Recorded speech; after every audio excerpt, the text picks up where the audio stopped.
Kalau dari gelas menjadi gelas, eta mah caket. Dari lem menjadi lampu, itu masih serumpun. Tapi cokot Sunda dengan cokot Jawa, itu jauh bedanya. Atos Sunda dengan atos Jawa, itu jauh. Ulama Sunda sama ulama Jawa nggak pernah akur kalimat atos ini.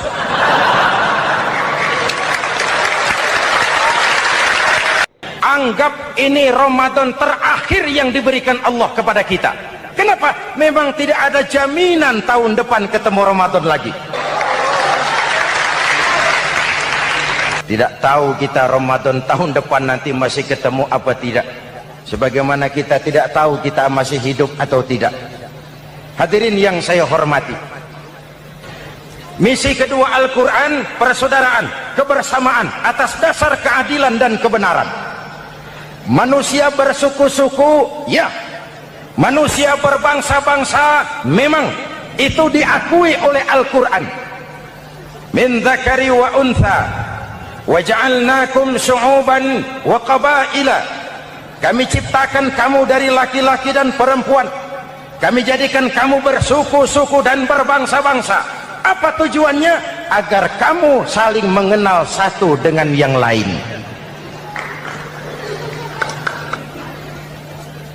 Yang terlepas dari ras, dari manapun orang datang, apapun warna kulitnya, dari suku apapun ia dilahirkan, kalau akidahnya sama, itu kan saudara kita.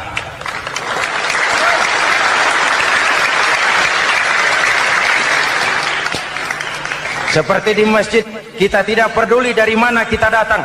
Yang datang dari kidul, madep ngulon mang. Yang datang dari sebelah lor, madep ngulon mang. Yang datang dari sebelah wetan, madep kulon mang. Yang datang dari kulon,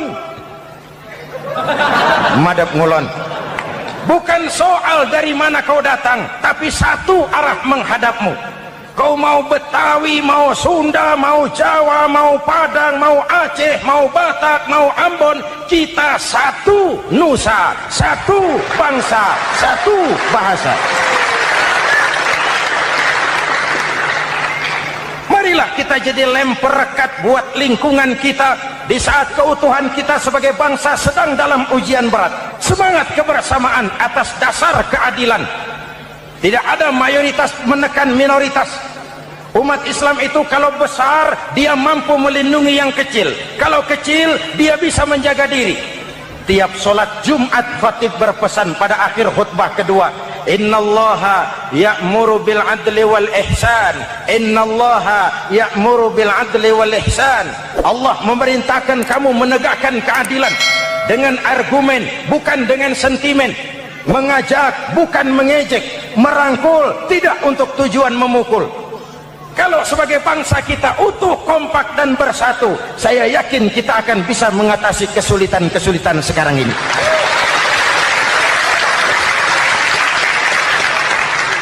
Kan kita prihatin kadang-kadang tawuran antar desa, antar RT, antar RW, antar kecamatan, sampai antar elit di atas.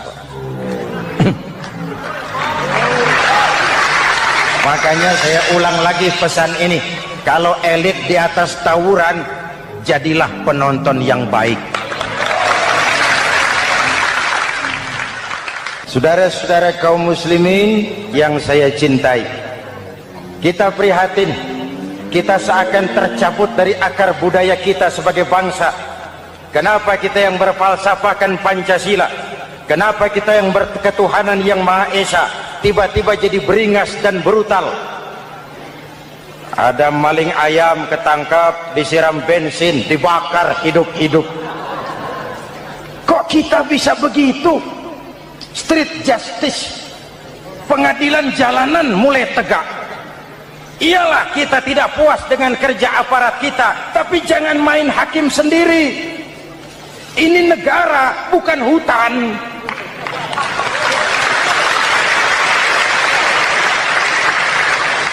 Jangan mencegah kemunkaran dengan menegakkan kemunkaran baru.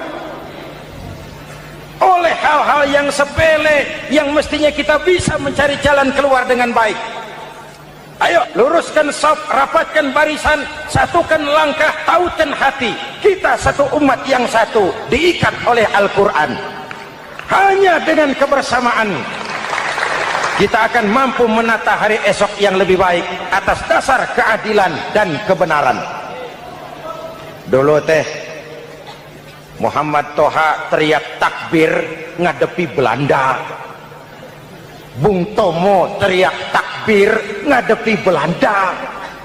Ayeuna takbir ngadepi batur sadulur salembur. Nanaonan.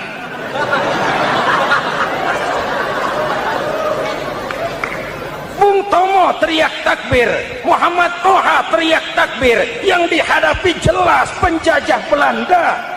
Kita ngadepi saudara sendiri, Allahu Akbar, yang sana teriak Allahu Akbar, setan tepuk tangan di tengah. Ini misi kedua. Misi yang ketiga, Al-Quran membebaskan manusia dari gaya hidup sekuler. Quran mengingatkan, awas bung, ada hidup sesudah mati, ada akhirat sesudah dunia. Lebih untung orang yang percaya akhirat daripada yang tidak. Paling tidak hidupnya normatif. Contoh, saudara yakin akhirat ada, lalu saudara hidup baik-baik, menjauhi yang munkar, meninggalkan yang haram, saudara sujud, puasa, jihad, lalu saudara mati. Setelah mati ternyata akhirat tidak ada. Tidak ada ruginya. Paling kurang kita sudah dicatat sebagai orang baik. Sebaliknya, saudara tidak percaya sama akhirat, lalu hidup seenaknya, judi, mabuk, zina, nipu orang, korupsi, tenggelam dalam kemunkaran, lalu mati. Setelah mati ternyata akhirat ada. Baik, kemana anjen? Lebih untung orang yang percaya akhirat ketimbang yang tidak. Hidupnya ada rem. Iya pak, saya kepengen banyak uang, tapi kalau main judi nanti di akhirat bagaimana? Iya, saya kepengen jadi orang kaya, tapi kalau korupsi, nipu orang, buka peternakan tuyul, nanti di akhirat bagaimana?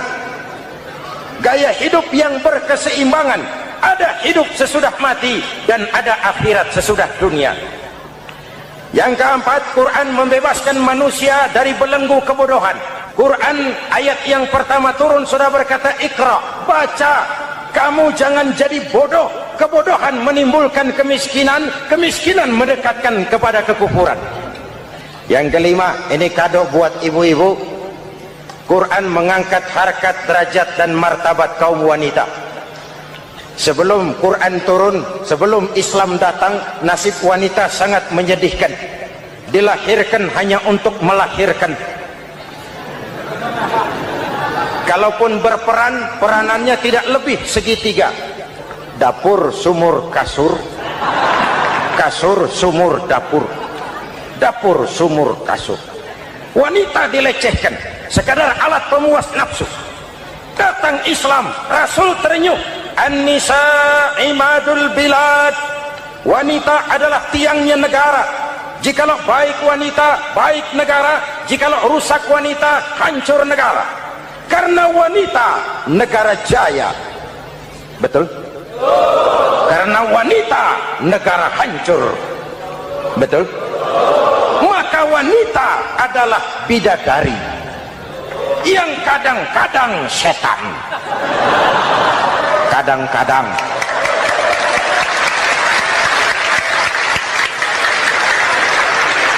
Ini yang hadir di sini bidadari semua. Ibu bapak, saudara-saudara hadirin yang saya hormati. Lalu bagaimana sikap kita terhadap Al-Quran? Quran sendiri menjelaskan, "Tsumma awrasnal kitaba alladzina istafaina min ibadina." Kemudian kami wariskan kitab Al-Quran yang kami pilih buat hamba-hamba kami yang terpilih. Luar biasa. Umatnya umat pilihan, Rasulnya Rasul pilihan, kitabnya pun kitab pilihan. Kami wariskan Al-Quran kepada hamba-hamba kami yang kami pilih. Bagaimana sikap mereka setelah menerima Al-Quran? Terbagi tiga. Pertama, faminhum zalimun li nafsihi. Di antara mereka ada yang setelah menerima Al-Quran lalu zalim kepada dirinya sendiri. Diterimanya Al-Quran dengan lidahnya, tapi ditolak dengan perbuatannya. Mulutnya menjunjung Al-Quran, perbuatannya menginjak Al-Quran. Quran bilang ke barat, dia pergi ke timur. Quran bilang ke selatan, dia berangkat ke utara. Quran bilang haram, dia terjang. Quran bilang halal, dia tidak mau. Orang seperti itu tidak zalim kepada Allah, tapi zalim kepada dirinya sendiri. Apa kalau kita tidak sholat, Allah rugi? Apa kalau kita tidak bayar zakat, Tuhan bangkrut? Mudah-mudahan kita yang termasuk golongan ini. Amin. Yang kedua, wa minhum muqtasid. Di antara mereka ada yang menerima Quran 50-50. Separuh-separuh. Yang enak dilaksanakan, yang berat ditinggal. Padahal pada sisi lain Quran mengajarkan masuklah ke dalam Islam secara total, kafah, jangan separuh-separuh. Ini watak munafik. Kalau dilihat Islam menguntungkan, rame-rame teriak Islam. Ketika diminta berjihad, diminta berkorban, diminta zakat, rame-rame mengundurkan diri. Saya bangkrut pak, saya miskin pak, saya pailit pak. Mental itu dalam awal-awal Baqarah dijelaskan. Kullama adha'a lahum masyaw fih wa idza adlama 'alaihim qamu. Kalau terang mereka berangkat, kalau gelap mereka mandek. Itu ciri orang munafik beragama. Kalau Islam menguntungkan, rame-rame teriak Islam. Ketika diminta berjihad, berkorban, berjuang, rame-rame mengundurkan diri. Muqtasid. Golongan yang ketiga, ini yang ideal. Wa minhum sabiqum bil khairati biiznillah. Di antara mereka ada yang setelah menerima Al-Quran lalu berlomba-lomba mengamalkannya, berlomba-lomba melaksanakannya. Jangan sampai yang baca Quran dengan suara merdu dapat piala, yang mengamalkan Quran dengan konsekuen dapat penjara.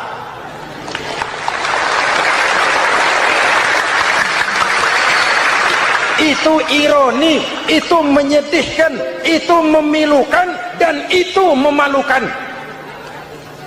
Pilihan terserah kita. Satu hadis Rasulullah mengajarkan begini: man ja'alal Qur'ana amamahu qadahu ilal jannah, wa man ja'alal Qur'ana khalfahu saqahu ilan nar. Siapa yang meletakkan Quran di depannya, dijadikannya Quran sebagai imam, Quran akan membimbing dia ke surga, surga dunia, lebih-lebih surga akhirat. Sebaliknya, siapa yang meletakkan Quran di belakang, dibelakanginya ajaran Quran, Quran akan mendorong dia ke neraka, neraka dunia, lebih-lebih neraka akhirat. Quran imam apa makmum? Kita makmum apa imam? Makmum ikut imam apa imam ikut makmum? Makmum ikut imam. Jikalau Quran adalah imam, jikalau kita adalah makmum. Ke barat kata Quran, ke barat kita berangkat. Ke timur kata Quran, ke timur kita menuju. Halal kata Quran, itu yang kita ambil.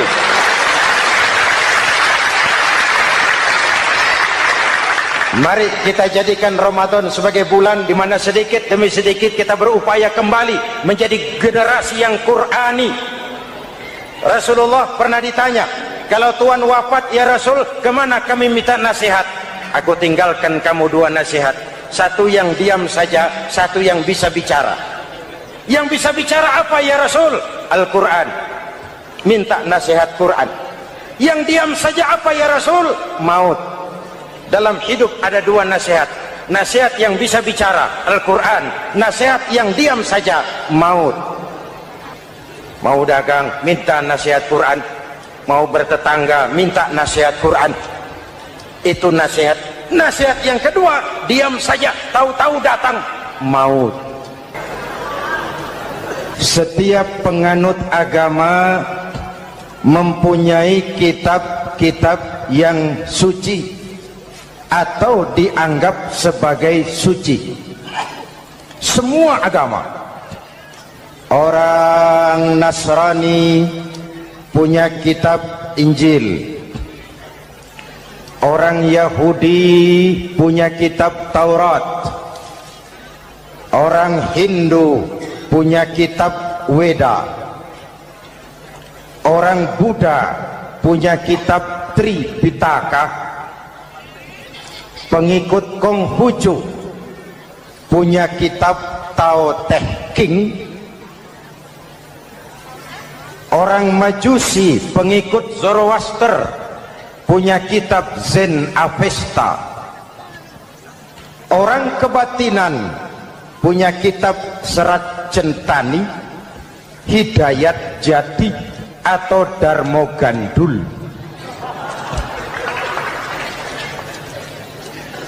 Kita umat Islam oleh Allah diberikan Al-Quran yang kita yakini sebagai kitab suci. Kenapa sih kita yakin Quran itu kitab suci? Pertama, ajarannya sesuai dengan fitrah manusia.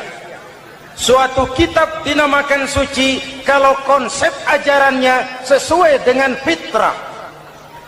Contoh, ini laki-laki ini seneng nggak sama perempuan? Normal. Kalau nggak seneng saya ragu-ragu. Perempuan seneng nggak sama laki-laki?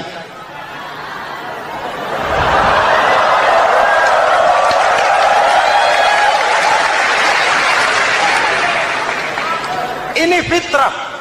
Laki-laki suka perempuan, perempuan suka laki-laki. Quran memahami itu.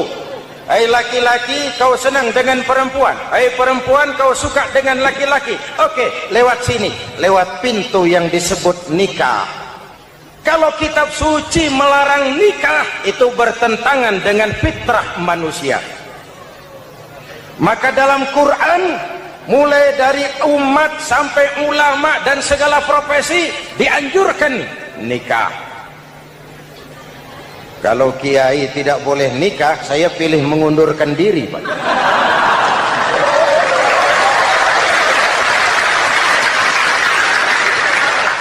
Itu bertentangan dengan fitrah. Lagian mubazir dikasih perabotan nggak dipakai.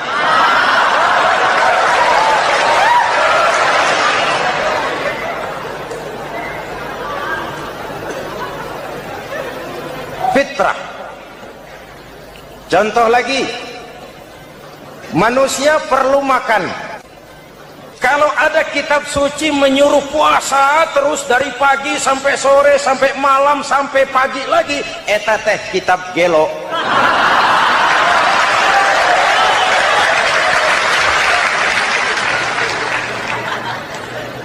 Quran sesuai dengan fitrah. Puasa mulai dari imsak sampai datang waktu maghrib. Puasa ngebleng dari pagi sampai sore sampai malam merusak kesehatan. Malam berpuasa boleh bergaul dengan istri. Kenapa? Fitrah.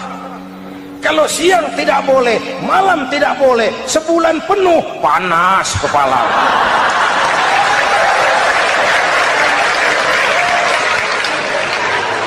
Rontok rambut.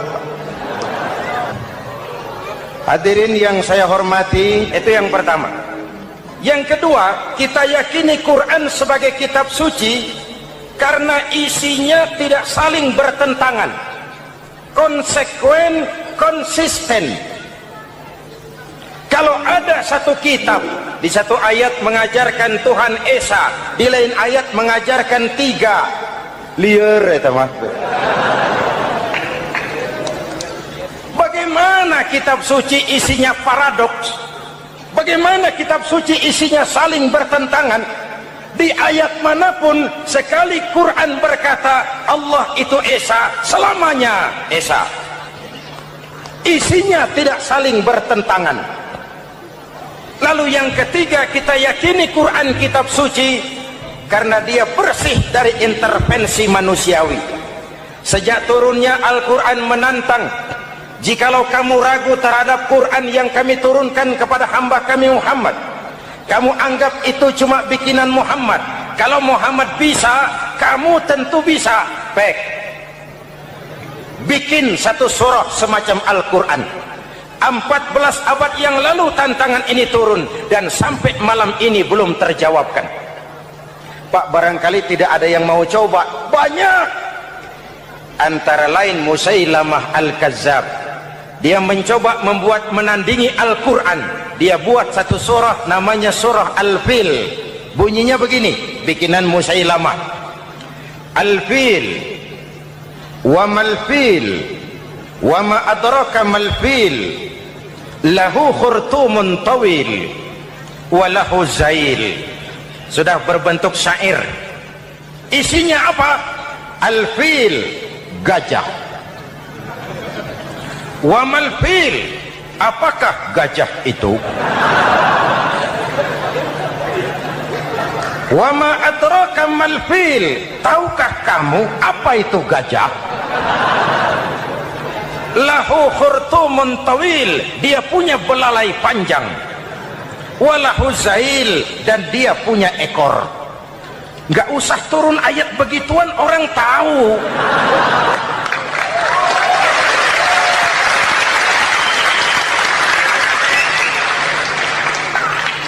Kalau redaksi mendekati, maka isi jauh panggang dari api. Kitab suci bersih dari campur tangan manusiawi. Maka Al-Quran, ke bahasa apapun dia diterjemahkan, naskah aslinya tetap ikut. Dia boleh diterjemahkan ke bahasa Sunda, bahasa Jawa, bahasa Padang, bahasa Inggris, bahasa Jerman, bahasa Belanda, naskah aslinya tetap ada. Kenapa? Bahasa ke bahasa perbedaannya sering frontal. Kalau dari gelas menjadi gelas, eta mah caket. Dari lem menjadi lampu, itu masih serumpun. Tapi cokot Sunda dengan cokot Jawa, itu jauh bedanya.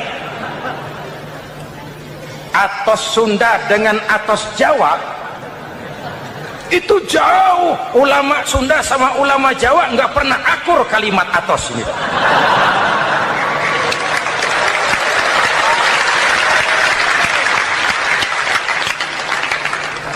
Inilah kebenaran janji Allah, inna nahnu nazzalna dzikra wa inna lahu lahafizun. Kami yang turunkan Al-Quran, kami yang akan menjaganya. Ribuan orang hafal Al-Quran. Lalu apa pesan-pesan misi utama Al-Quran? Pertama, menegakkan tauhid. Ini yang lebih dahulu. Membentuk kualitas sumber daya manusia dengan menanamkan nilai-nilai keimanan. Membebaskan dari ketergantungan kepada benda. Ya ayyuhan nasu ubudu rabbakumul ladzi khalaqakum. Hai manusia, Tuhanmu yang perlu kau sembah hanyalah Tuhan yang telah menciptakan kamu. Jangan menyembah Tuhan yang tidak pernah menciptakan kamu. Mengapa kau menyembah harta padahal dirimu lebih berharga dari harta? Kenapa kau menyembah pangkat dan jabatan padahal dirimu lebih berharga dari pangkat dan jabatan?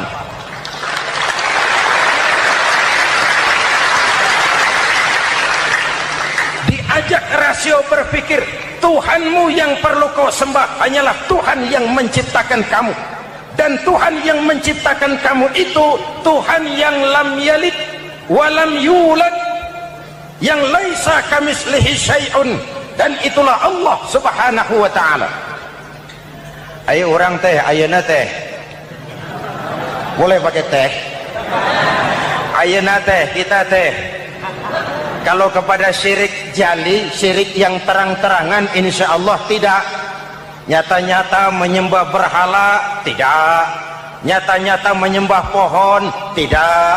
Nyata-nyata berkeyakinan Tuhan lebih dari satu, tidak. Tapi kita sering terjebak pada syirik kecil, syirik khafi, syirik yang tersamar.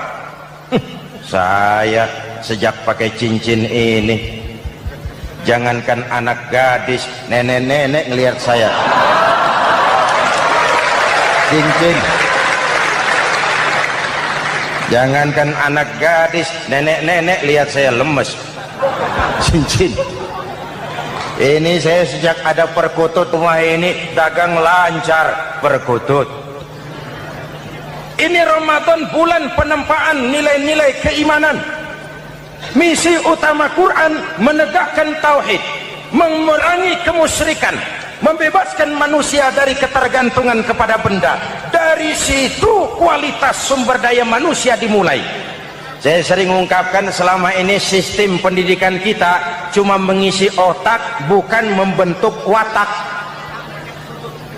Otak diisi segala macam ilmu, tapi hati kosong, agama rapuh, akhirnya moral rendah. Muncul manusia-manusia yang pintar, cuma sayang tidak benar. Indonesia kita bangkrut, Indonesia kita terpuruk, Indonesia kita sakit sekarang ini kan ulahnya orang-orang yang pintar tapi tidak benar.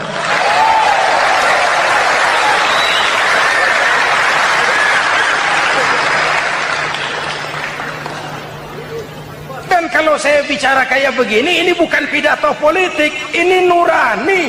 Politik naon kadut.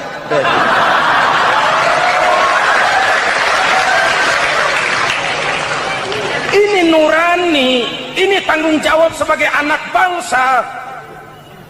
Ibu bapak, saudara-saudara hadirin yang saya hormati, Rasul kalau masuk sepertiga yang akhir, sing-singan baju, hamparkan sajadah, lebih banyak di masjid daripada di rumah. Itu Rasul. Maka sepertiga yang akhir masjid makin ramai. Lihat Masjidil Haram. Lain dengan kita. Sepertiga yang akhir masjid mulai mengalami kemajuan, safnya makin maju.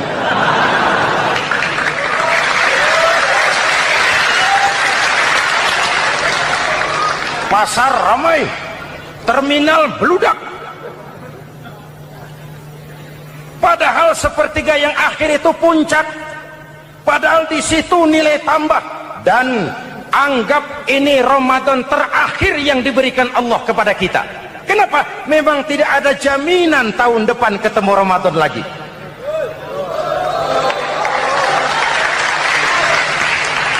Anggap ini Ramadan terakhir yang diberikan Allah kepada kita. Tidak ada jaminan tahun depan Ramadan akan ketemu lagi. Tidak ada jaminan.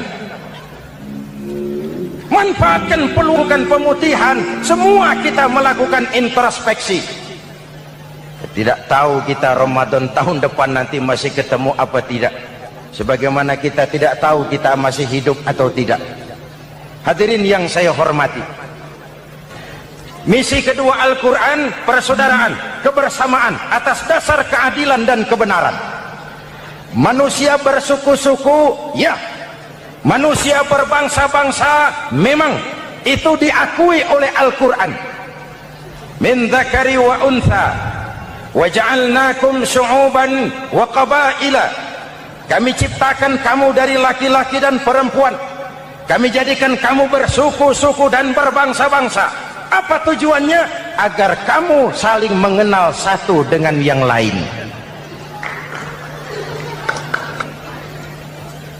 Yang terlepas dari ras, dari manapun orang datang, apapun warna kulitnya, dari suku apapun ia dilahirkan, kalau akidahnya sama, itu kan saudara kita.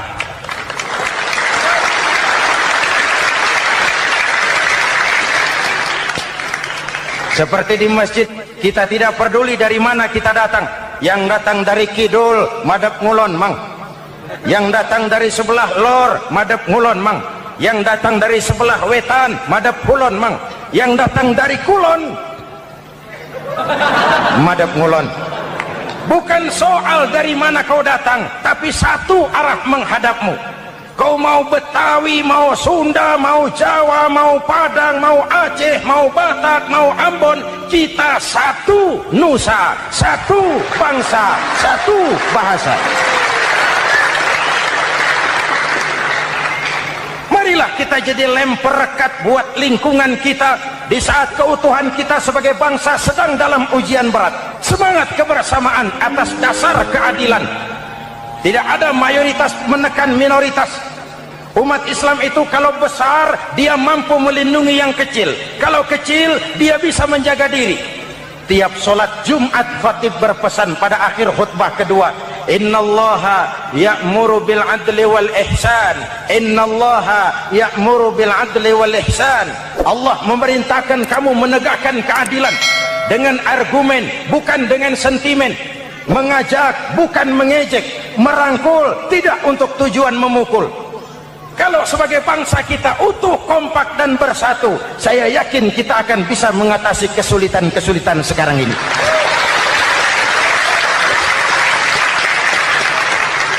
Kan kita prihatin kadang-kadang tawuran antar desa, antar RT, antar RW, antar kecamatan, sampai antar elit di atas. Makanya saya ulang lagi pesan ini, kalau elit di atas tawuran, jadilah penonton yang baik. Saudara-saudara kaum muslimin yang saya cintai, kita prihatin, kita seakan tercabut dari akar budaya kita sebagai bangsa. Kenapa kita yang berfalsafahkan Pancasila, kenapa kita yang berketuhanan yang Maha Esa tiba-tiba jadi beringas dan brutal? Ada maling ayam ketangkap, disiram bensin, dibakar hidup-hidup. Kok kita bisa begitu? Street justice, pengadilan jalanan mulai tegak. Iyalah kita tidak puas dengan kerja aparat kita, tapi jangan main hakim sendiri. Ini negara, bukan hutan.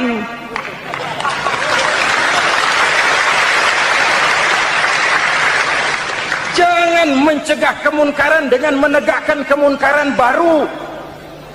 Sejak turunnya Al-Quran menantang, jikalau kamu ragu terhadap Quran yang kami turunkan kepada hamba kami Muhammad, kamu anggap itu cuma bikinan Muhammad. Kalau Muhammad bisa, kamu tentu bisa. Baik, bikin satu surah semacam Al-Quran. 14 abad yang lalu tantangan ini turun, dan sampai malam ini belum terjawabkan. Pak, barangkali tidak ada yang mau coba. Banyak. Antara lain Musailamah Al-Kazzab, dia mencoba membuat menandingi Al-Quran. Dia buat satu surah namanya surah Al-Fil. Bunyinya begini, bikinan Musailamah. Al-Fil, wa mal-fil, wa ma adraka mal-fil, lahu khurtumun tawil, wa lahu zail. Sudah berbentuk syair. Isinya apa? Al-Fil, gajah. Wa mal-fil, apakah gajah itu? Wa ma adraka mal-fil, tahukah kamu apa itu gajah? Lahu khurtumun tawil, dia punya belalai panjang. Wa lahu zail, dan dia punya ekor. Nggak usah turun ayat begituan, orang tahu.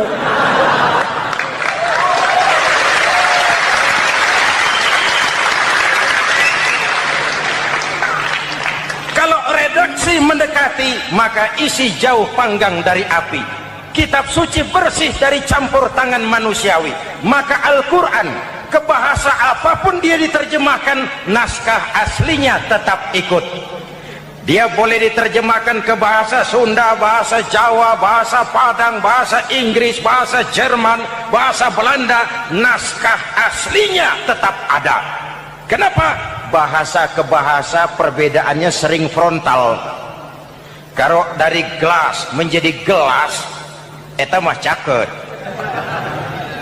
Dari lem menjadi lampu, itu masih serumpun. Tapi cokot Sunda dengan cokot Jawa, itu jauh bedanya. Atos Sunda dengan atos Jawa, itu jauh. Ulama Sunda sama ulama Jawa nggak pernah akur kalimat atos ini.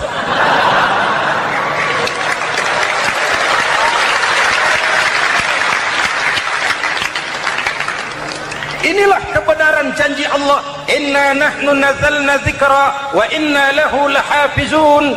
Kami yang turunkan Al-Quran, kami yang akan menjaganya. Ribuan orang hafal Al-Quran. Lalu apa pesan-pesan misi utama Al-Quran? Pertama, menegakkan tauhid. Ini yang lebih dahulu. Membentuk kualitas sumber daya manusia dengan menanamkan nilai-nilai keimanan, membebaskan dari ketergantungan kepada benda. Ya ayyuhan nasu ubudu rabbakumul ladzi khalaqakum. Hai manusia, Tuhanmu yang perlu kau sembah hanyalah Tuhan yang telah menciptakan kamu. Jangan menyembah Tuhan yang tidak pernah menciptakan kamu. Mengapa kau menyembah harta padahal dirimu lebih berharga dari harta? Kenapa kau menyembah pangkat dan jabatan padahal dirimu lebih berharga dari pangkat dan jabatan?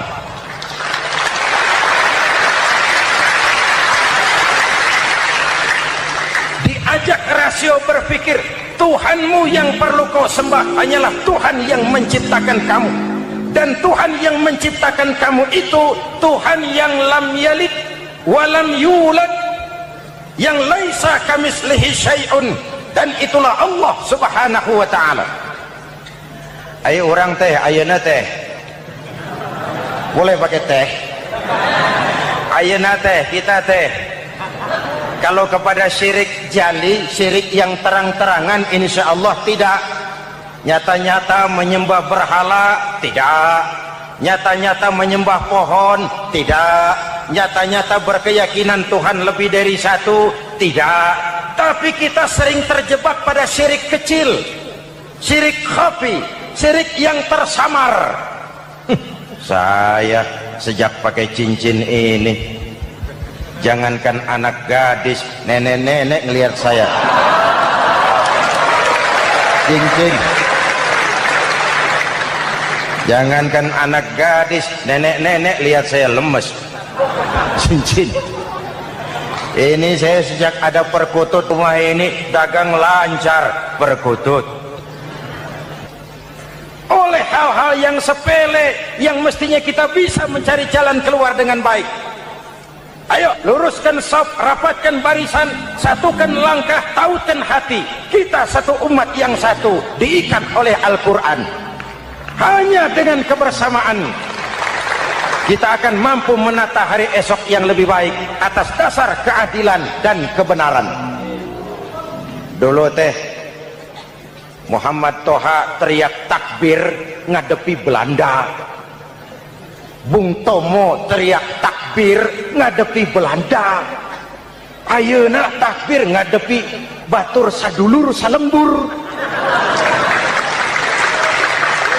Nanaunan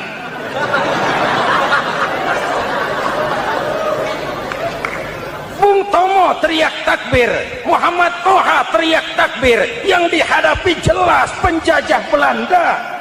Kita ngadepi saudara sendiri, Allahu Akbar, yang sana teriak Allahu Akbar, setan tepuk tangan di tengah. Yuk kita rukun, yuk kita kompak, yuk kita bersatu, yuk kita pulang, yuk.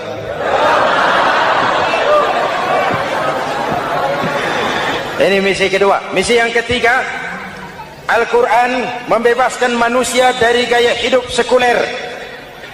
Quran mengingatkan, awas bung, ada hidup sesudah mati, ada akhirat sesudah dunia.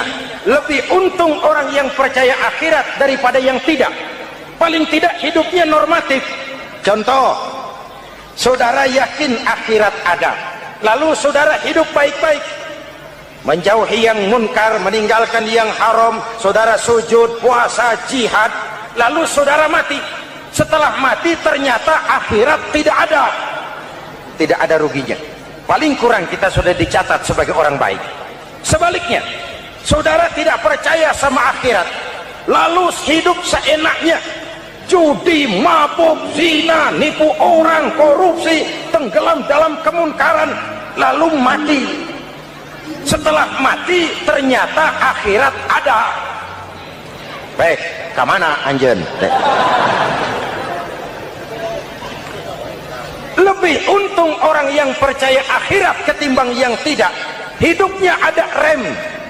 Iya Pak, saya kepengen banyak uang, tapi kalau main judi nanti di akhirat bagaimana?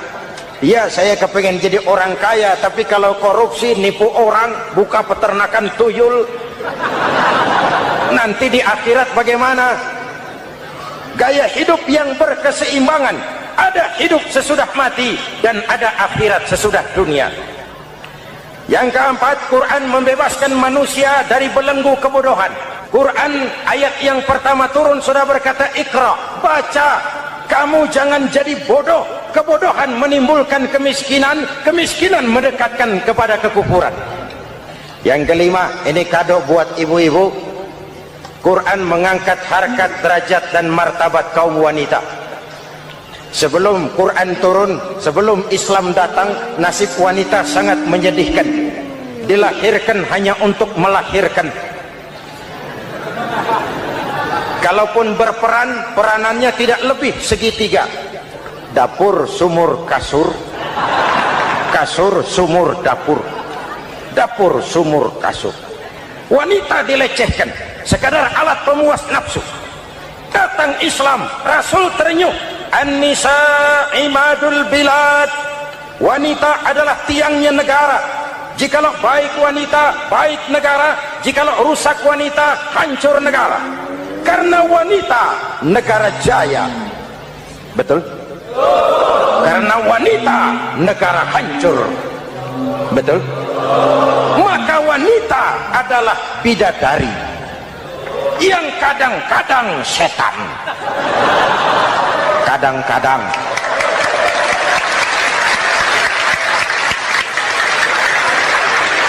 Karena yang hadir di sini bidadari semua. Ibu bapak, saudara-saudara hadirin yang saya hormati. Lalu bagaimana sikap kita terhadap Al-Quran? Quran sendiri menjelaskan, "Tsumma awrasnal kitaba alladzina istafaina min ibadina." Kemudian kami wariskan kitab Al-Quran yang kami pilih buat hamba-hamba kami yang terpilih. Luar biasa. Umatnya umat pilihan, Rasulnya Rasul pilihan, kitabnya pun kitab pilihan. Kami wariskan Al-Quran kepada hamba-hamba kami yang kami pilih. Bagaimana sikap mereka setelah menerima Al-Quran? Terbagi tiga. Pertama, faminhum zalimun li nafsihi. Di antara mereka ada yang setelah menerima Al-Quran lalu zalim kepada dirinya sendiri. Diterimanya Al-Quran dengan lidahnya, tapi ditolak dengan perbuatannya. Mulutnya menjunjung Al-Quran, perbuatannya menginjak Al-Quran. Quran bilang ke barat, dia pergi ke timur. Quran bilang ke selatan, dia berangkat ke utara. Quran bilang haram, dia terjang. Quran bilang halal, dia tidak mau. Orang seperti itu tidak zalim kepada Allah, tapi zalim kepada dirinya sendiri. Mudah-mudahan kita yang termasuk golongan ini. Amin. Yang kedua, wa minhum muqtasid. Di antara mereka ada yang menerima Quran 50-50. Separuh-separuh.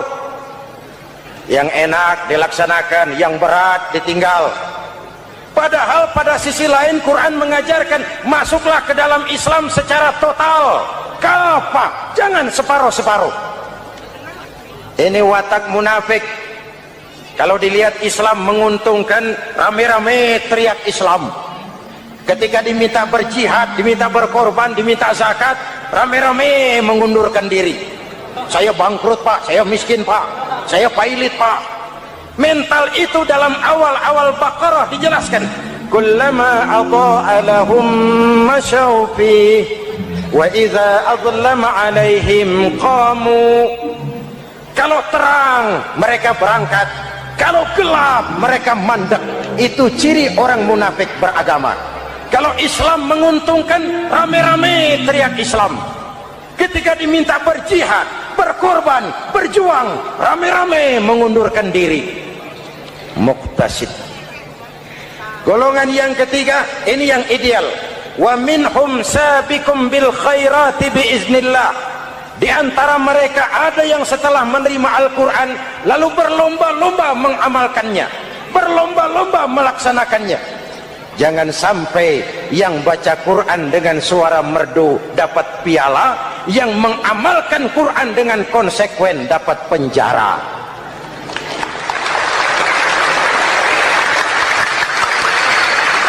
Itu ironi, itu menyedihkan, itu memilukan, dan itu memalukan. Pilihan terserah kita. Satu hadis Rasulullah mengajarkan begini: man ja'alal Qur'ana amamahu qadahu ilal jannah, wa man ja'alal Qur'ana khalfahu saqahu ilan nar. Siapa yang meletakkan Quran di depannya, dijadikannya Quran sebagai imam, Quran akan membimbing dia ke surga, surga dunia, lebih-lebih surga akhirat. Sebaliknya, siapa yang meletakkan Quran di belakang, dibelakanginya ajaran Quran, Quran akan mendorong dia ke neraka, neraka dunia, lebih-lebih neraka akhirat. Quran imam apa makmum? Kita makmum apa imam? Makmum ikut imam apa imam ikut makmum? Makmum ikut imam. Jikalau Quran adalah imam, jikalau kita adalah makmum, ke barat kata Quran, ke barat kita berangkat. Ke timur kata Quran, ke timur kita menuju. Halal kata Quran, itu yang kita ambil.